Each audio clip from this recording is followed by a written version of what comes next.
Friends, આજે અમે આવ્યા છીએ ચંડ હનુમાનને, એટલે કે હનુમાનજીનું મંદિર છે અહીંયા. તો અમે અહીંયા પાર્કિંગમાં ગાડી મૂકી દીધી છે અને અમે હવે જવાના છીએ ચંડ હનુમાને. તો તમે જોઈ શકો છો કે આપણે ચંડ હનુમાને આવી ગયા છીએ અને આગળ થોડુંક ચાલવું પડશે, પછી આવશે એ મંદિર. તો ચાલો જઈએ અને મંદિરના દર્શન કરીએ અને જોઈએ કે આ મંદિર કેવું છે. અમે 10 કિલોમીટર આવ્યા છીએ જંગલમાં. આ પૂરેપૂરું આખું જંગલ છે, તમે જોઈ શકો છો. જંગલની વચ્ચે વચ્ચે આ મંદિર છે.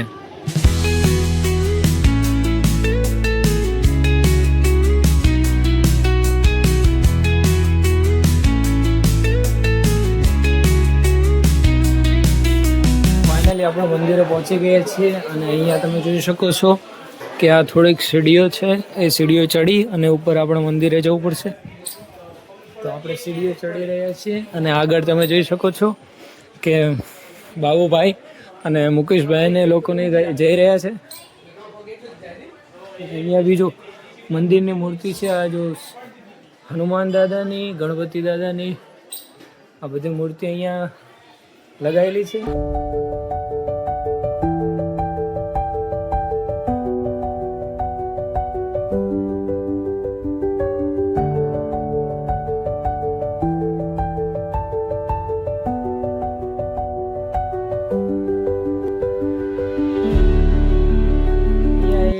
મંદિર આવેલું છે આપનું શિવ ભગવાનનું, એની નીચે. તો તમે જોઈ શકો છો કે અહીંયા શિવ ભગવાનનું મંદિર છે, જે હનુમાન દાદાના મેન મંદિરની નીચે છે. તો હનુમાન દાદાના દર્શન કર્યા, પણ એમના મેન મંદિરમાં કેમેરો અલાઉડ નહોતો, એટલે અમે વિડીયોગ્રાફી કે ફોટોગ્રાફી કરી શક્યા નથી. તો અમે હવે જંગલમાં જઈ અને એક ભીમની ઘંટી આવેલી છે ત્યાં જઈએ છીએ. આ પૌરાણિક મંદિર છે. તો આ જોઈ શકો છો તમે કે આ જંગલમાં છે ને અહીંયા વાંદરા પણ બહુ બધા હતા. તો ચલો એ મંદિરમાં જઈ અને જોઈએ કે ત્યાં ઘંટી પણ છે અને ભીમ દ્વારા સર્જિત હનુમાન દાદાના મંદિરમાં દર્શન કર્યો અને એર્યા અહીંયા પૂજા કરતા એવી માન્યતા મળી છે અહીંયા.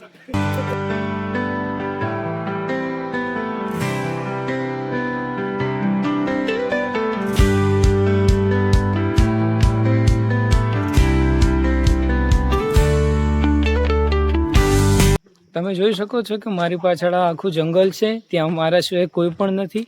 અને આ જંગલમાં જે ભીમ અને જે પાંડવો હતા એ લોકો રહેતા હતા. અને અહીંયા જે મંદિર છે ચંડ હનુમાનજીનું, એમની સ્થાપના કરી હતી અને આ મંદિરમાં એ લોકો પૂજા કરતા હતા. ત્યારથી અહીંયા ચંડ હનુમાનજીનું મંદિર બન્યું છે. અને અમે લોકો આગળ જઈ રહ્યા છીએ આ રસ્તા ઉપર, કારણ કે અહીંયા ભીમ દ્વારા સ્થાપિત ઘંટીના અવશેષો અને ખાટલાના અવશેષો એ બધું પડ્યું છે. હું તો પહેલી વખત જ જોઉં છું, પણ જે જ્યાં હોય અને જોયું હોય એ કોમેન્ટ કરજો કે કેવું લાગ્યું તમને આ ફોરેસ્ટ. આ ફોરેસ્ટ એટલું ઘટાદાર છે, અહીંયા રાત્રે રીંછ અને અન્ય જાનવરો, દીપડા બી આવી શકે છે, કારણ કે અહીંયા એ બધી વસ્તુ છે. વન્યજીવો, ઘાતક કહેવાય ને, જાનવરો પણ અહીંયા રહે છે. અને અહીંયા મને બી બહુ મજા આવી, કારણ કે હું અહીંયા ટ્રેકિંગ કરવાનો મોકો મળ્યો. 10-15 કિલોમીટર જંગલમાં ચાલીને આવ્યા છીએ.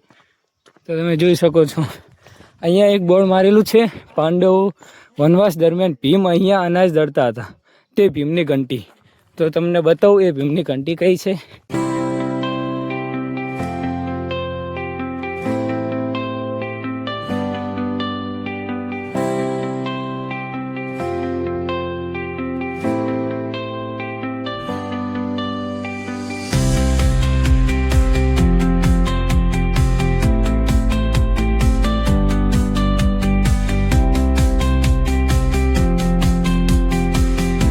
કંઈક હિડિંબા વન કે એવું કંઈક કહે છે.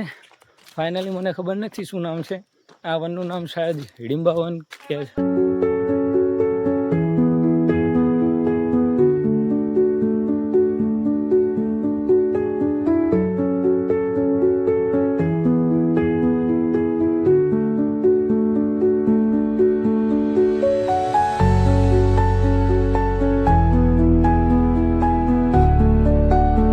વસ્તુ અમે જોઈ કે તમે જોઈ શકો છો કે અહીંયા એક બોર્ડ મારેલું છે. અહીંયા પાંડવોના વસવાટ દરમિયાન દ્રૌપદીને તરસ લાગતા અર્જુને દ્રૌપદી માટે બાણ મારીને પાણી કાઢેલું એ જગ્યા છે. અહીંયાથી અર્જુને પાણી કાઢ્યું હતું.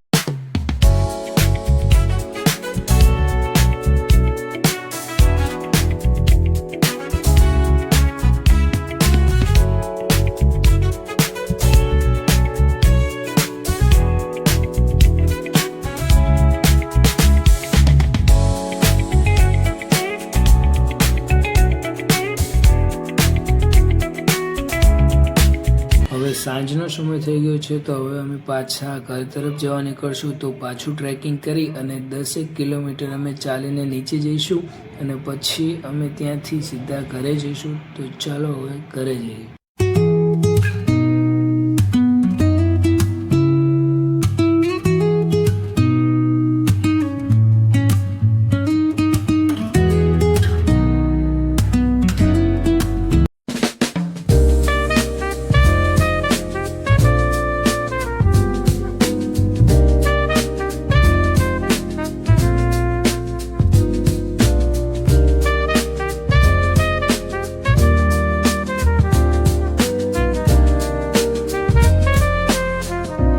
અમે લોકો રિટર્નમાં આવતા હતા અને વચ્ચે જોયું એક કૃષ્ણ લચ્છી કરીને અહીંયાની એક ફેમસ લચ્છી છે. તો ત્યાં બહુ જ ભીડ હતી. તો અમે પણ એ વિચાર્યું કે અહીંયા કંઈક સારી હશે. તો અમે જોઈ અને અહીંયા લચ્છી ખવાયા, પણ મને બિલકુલ બી સારી લાગી નહીં.